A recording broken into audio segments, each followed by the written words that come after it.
It's January 2023. We're kicking off a new year and new opportunities.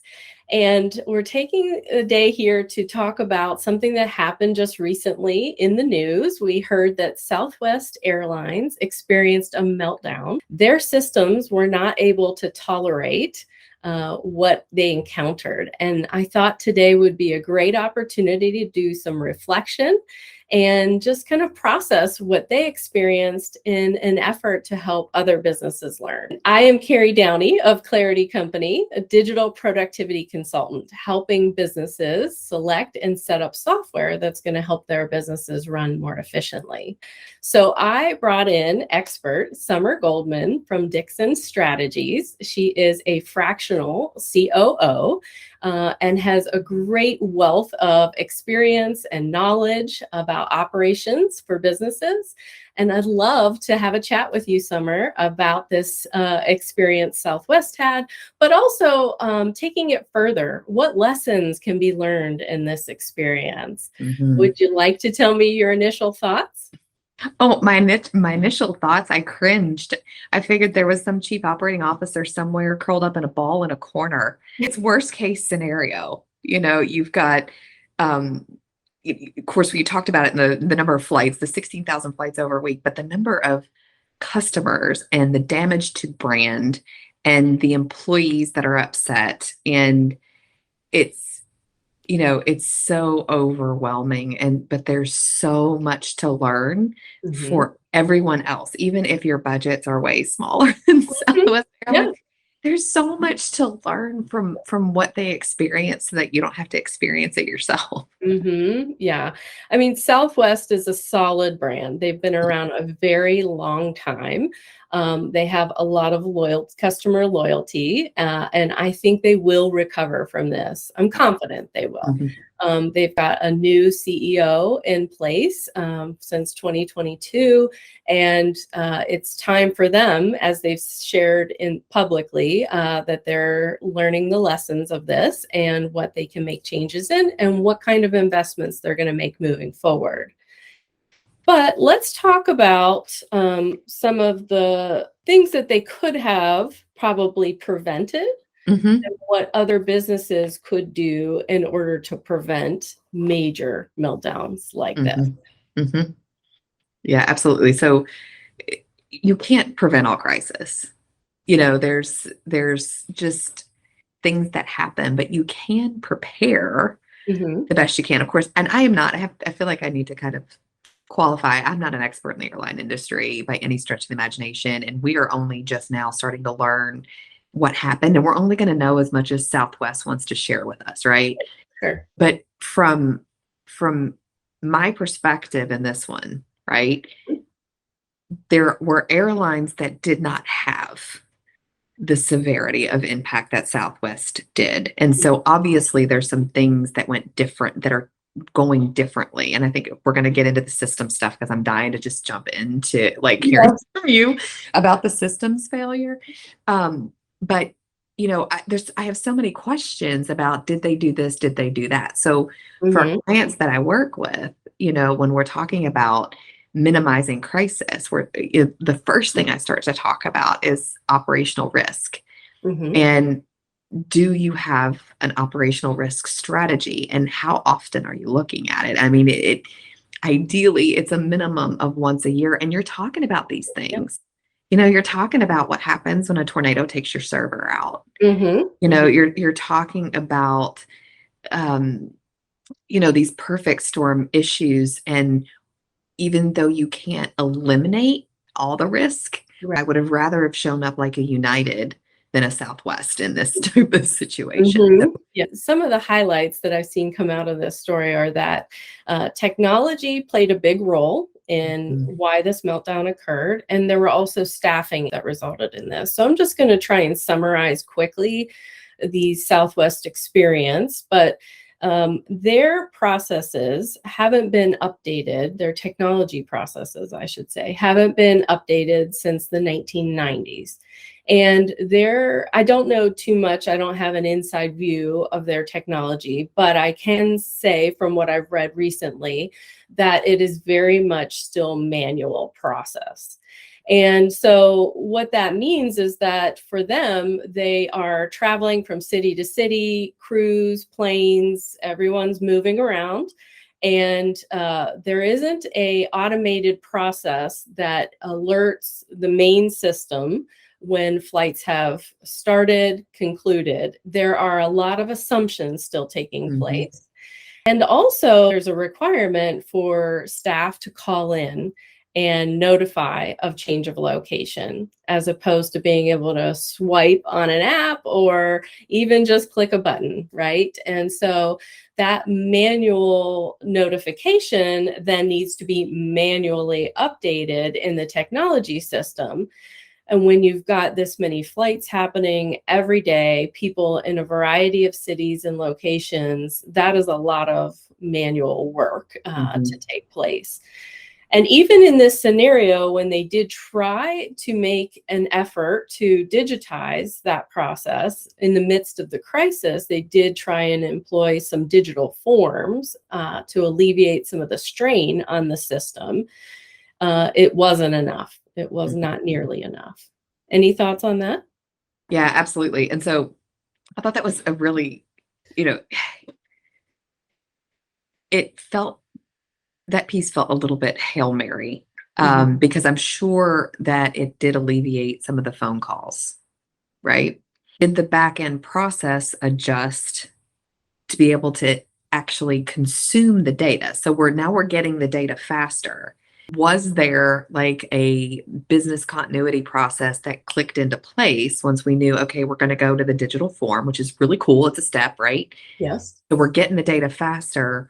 What process changed to keep the business going, to be able to consume the data faster, to make the changes faster, and to get the right people where the people needed to be at the right time? Yeah. Yes. And so we don't know that. It doesn't feel like that's happened, but we don't know. We don't know. But, just generally speaking, evaluating their technological processes takes time, thought, contribution from many units within the organization. It requires planning and mapping out processes. And so although you can patchwork in different situations, if you're going to reevaluate your technological systems, it's really more beneficial to think of it in a holistic approach and think about the benefits across the entire company when making changes, as opposed to just solving one problem or supporting one unit or division within the organization. Would you agree? Oh yeah, absolutely. And your brain works better when you're not in crisis mode. So you're going to make better decisions. So, the having to do it off the cuff, you're going to get through it, but it's not going to be your best work ever, if that's when you have to make the decisions. And you're doing it with such limited information, where if it's a planned part of running your business, like a planned part of your process, then you have an opportunity to get input from the people who do the work, because I guarantee that they know more. They know the daily failures. They know the times that they have to manually key something multiple times. So fixing things in a crisis is just not ideal. You're not going to do your best work. You're not going to make the most innovative, efficient, effective decisions. It's just not going to happen. Exactly. Yeah. Yeah. The impact that technology has on a business, both from a customer experience and from an employee experience perspective. I have some thoughts on that. Yeah, me too. Yeah. So with Apple being obviously a leader in technology, we all experience it when upgrades are made to our operating systems periodically, and they're launching new products on a yearly basis, right? What we were using prior to the update can become so antiquated so quickly with the rate at which technology is changing, that it is kind of setting a bar, I would say, in terms of customer experience, and employee experience. But let's talk first about the customer experience. So nowadays, there are a lot of transactions that take place through technology. There's less need for face-to-face operations or interactions, right? And people are able to communicate quickly and spontaneously. And so the bar has been set pretty high. So when you have an operational setup in a business that requires anything manual, it can feel like it's taking forever, right? And the trust in that system can be very taxed because of the fact that people are expecting things to change a lot faster. Mhm. And so when customers are ordering things online, booking things, expecting to be able to make a change, in this case to a flight, but even to an order, right? You place an order for a product and, oh, never mind, I don't want that now. I want to be able to cancel it right away. I want to be able to maybe order a different product quickly. But if it requires this back and forth exchange with the business, it becomes very taxing on the customer. They don't enjoy the experience as much, right? And so with Apple updating their processes, they're updating their technology, they're kind of creating a monster in us as people, right? In terms of our expectations and what we expect out of businesses as customers. And then you factor in employees and how technology could be making their jobs easier, right? And so if they are going to work and daily experiencing frustrations with their technology, it's not gratifying work, right? It's frustration. And when they're expressing their frustration to their leaders and they're letting them know some of the hurdles they're facing on a daily basis, it can be very pivotal, right? If those leaders are accepting that feedback and if they are taking action to make improvements. Would you agree? 100%. So like my whole little operational geek thing is popping out right now because so I believe that all organizations, no matter how big they are, how small they are, there's a customer brand and then there's an employer brand. Almost a problem. The challenge with where we are today with technology is that as a consumer, I don't know that it's the system that I don't trust. It's the company because the system and the company brand, whether it's internal or external, there is no way to decouple that now. There's no way. I actually had an experience over the holidays. I was ordering some Christmas cards through company online that I have ordered from for probably 10 years. I click send that I ordered the wrong thing. And so I got in touch with them right away and they said, there's no way to cancel your order. I'm like, I just clicked it. Yes. We don't have a process for that. And of course, I'm like, well, let me give you my name and number. I can help you with that. I'm just like, how do you not have but that was a systems issue. Their system didn't allow them, but I've tied that permanently to that company and lost loyalty. And so that happens internally too with the employer brand. And so, because as an employee, you don't think about your operating system as something separate and its own entity compared to the person or company that provides your paycheck. They're just absolutely tied. And so challenge folks to think, is your system supporting the brand? Yes, that's great. I love that perspective on it. It's a really cool way of expressing that. It is so important to not only attract good talent, but also do the things that you want them to do. Right. Like, I don't want somebody doing this. I want somebody really thinking with their brain, and doing, like, being their highest and best self. Right. Yes. And technology can take care of the menial or monotonous tasks and alleviating the employee to be able to do the critical thinking, the creative thinking, be able to problem solve. All of that is accessible to an employer if they have the right technology in place to support all of the other tasks that need to get done. So yeah, I mean, I think that big or small businesses are factoring in the return on their investment. These are big decisions that have to be made because of technology advancing so quickly. You want to make a wise investment in a solid product that is going to have longevity, right? Maybe not 20, 30 years of longevity, but we I want had to it. do the math on the Southwest thing. I'm going, that's 30 years. Like, I'm pretty sure that's 30 years. Like, yeah, it's time. In your opinion, what would be a fair amount of time? Yeah, I don't know. That's the hard thing. Like, it's Mhm. because I just don't know the airline industry. So I don't want to speak to Sure. that one in Yes, sure. particular. Mhm. But again, like an operational risk assessment every year would give you a pretty good indication, especially if you're looking at what are my competitors doing versus what my capability is. Mhm. Um, but most systems, like it's like 7 years, Mhm. which Mhm. means that at year 5, you really need to start thinking about, okay, do we stay here and upgrade, or are we going to implement something new?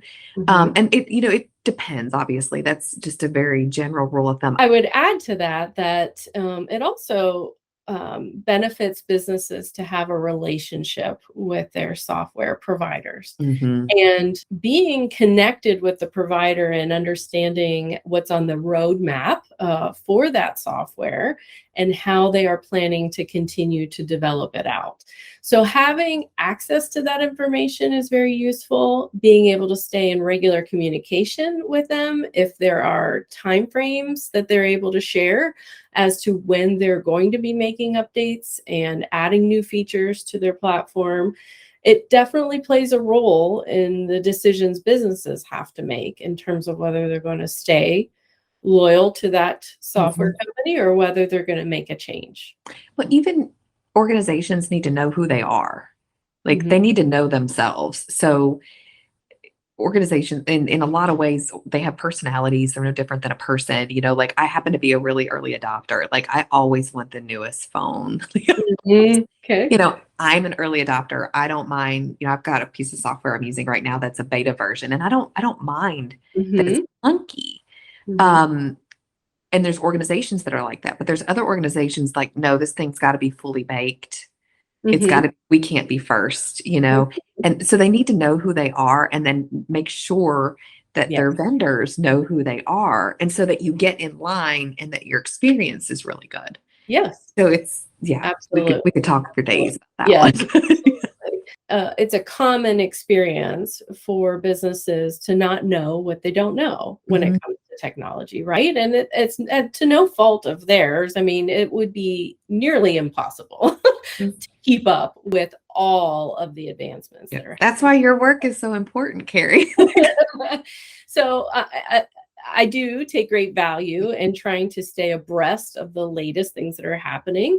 I want to be aware of what technology can do, and so I can make accurate suggestions for businesses and what I would recommend for them.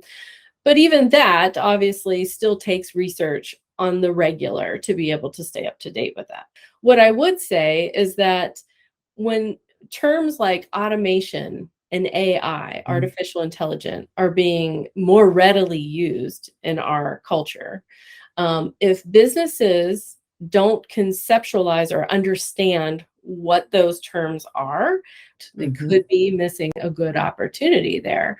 Automation has the opportunity to really alleviate some of the strain that a business experiences.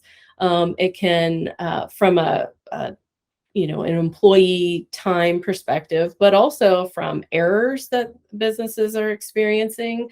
It can improve upon turnaround time Mhm. with their customers. And these are important factors, but each business needs to know what parts of their business could be automated and what parts could benefit from Mhm. setting up technology to take care of that. And if they've always done it a certain way, right? If it's a process that isn't broken for them, they may not be willing to take a look at what these other options are. Mhm. Yeah, and that's like the fallacy, right? I've shared this with you before. Those are my two probably most hated statements ever is this is how we've always done it. And if it's not broke, don't fix it. Because you don't know.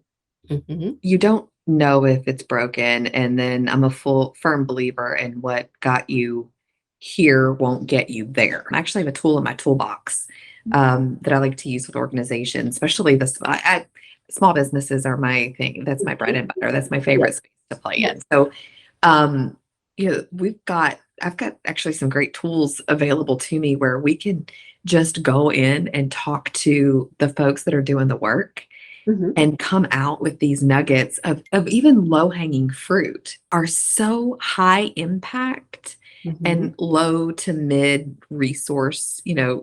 taking resources. So it's not a hard journey to start, but you have to start.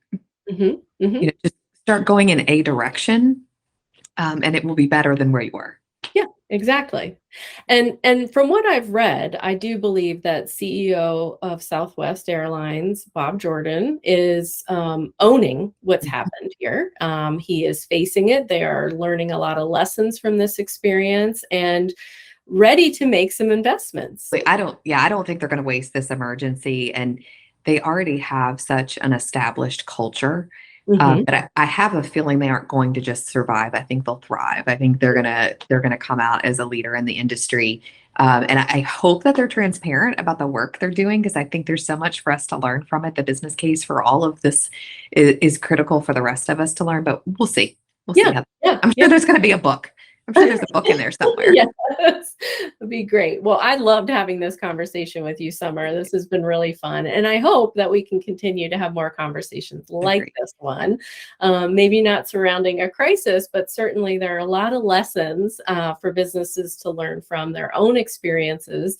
And if we could get together and share some case examples from time to time, I think that'd be wonderful. Yes. So I'd love to be able to remind our listeners where they could get a hold of you, how they could find you if they're looking for fractional COO services. Yeah, absolutely. So I'm active on LinkedIn, Summer Dixon Goldman. So I'm easy to find there. Dixon Strategies also has a LinkedIn page as well as the website dixonstrategies.com. Awesome. That's great. And if any businesses are looking for technology support, Clarity Company is here to serve you. I am also on LinkedIn as Carrie Downey, and Clarity Company has a LinkedIn profile as well. You can find me at clarityco.org. Thanks for watching. To learn more, visit our website. But for other sneak peeks into technology designed to improve your productivity, be sure to subscribe. Thanks for watching.